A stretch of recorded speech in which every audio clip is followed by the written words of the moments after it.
mention online scams. Over the last year, the Thai government has mastered the art of the visual victory. Top brass standing behind tables overflowing with seized cash, iPhones and Starlink satellites. We read the headlines of $300 million in assets frozen and 7,000 cases handled in a mere 13 days.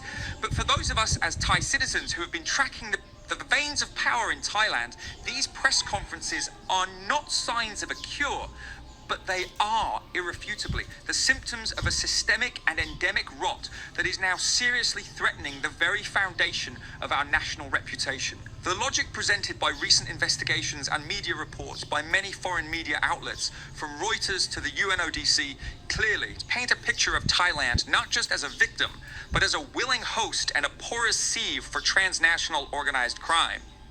The police in uniform paradox.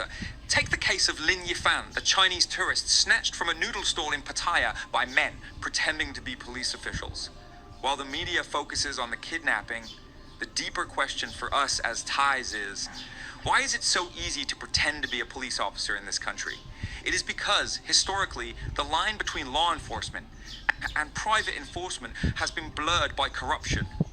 When foreign tourists see men in uniforms extorting money, their first instinct is no longer to seek help, but to pay up.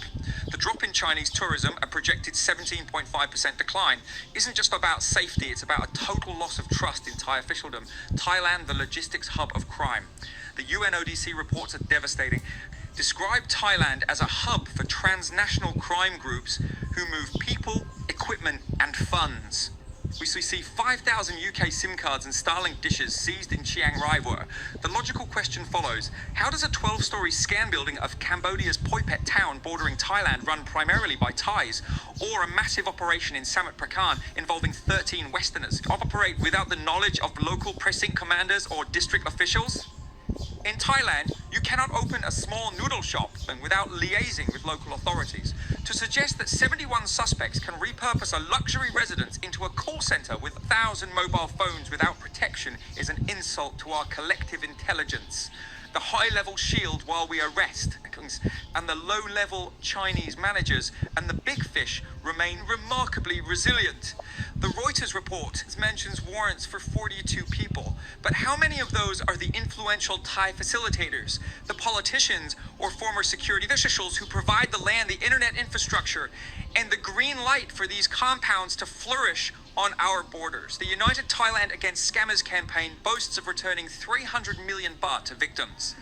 This sounds impressive until you realize it is a mere drop in the ocean compared to the $1.6 billion processed by groups like Yingfa or the 21 billion won stolen. And from Koreans in Pattaya, we are returning pennies while the gatekeepers are taking percentages of billions aheads.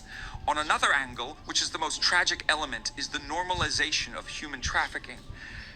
The disappearances of Wang Xing and Wu Jiaqi demonstrate that our borders have become a conveyor belt for modern slavery. Our Thai agencies are so riddled with special interest in Thailand to become the primary transit point for victims being funneled into the hellscapes of Mayawati and the GTSEZ, the election of appearances.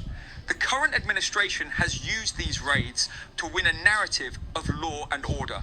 But as long as the crackdown avoids the internal purge of the police and politicians who profit from these black and grey businesses, the raids or crackdown will remain a revolving door. We are currently seeing a balloon effect. The government squeezes one area for the cameras and the scam network simply expands into another, aided by the same corrupt officials, politicians and elites who are holding the door open for them in the first place. And Thailand's law enforcement is not poor. Within the Royal Thai Police and the border authorities, especially their hidden backers, we aren't cleaning up the scam networks. We are merely renegotiating our cut of the profits. The author is an independent analyst whose work focuses on the intersection of crime, politics, and social justice in Southeast Asia. He remains anonymous to avoid state-sanctioned repercussions.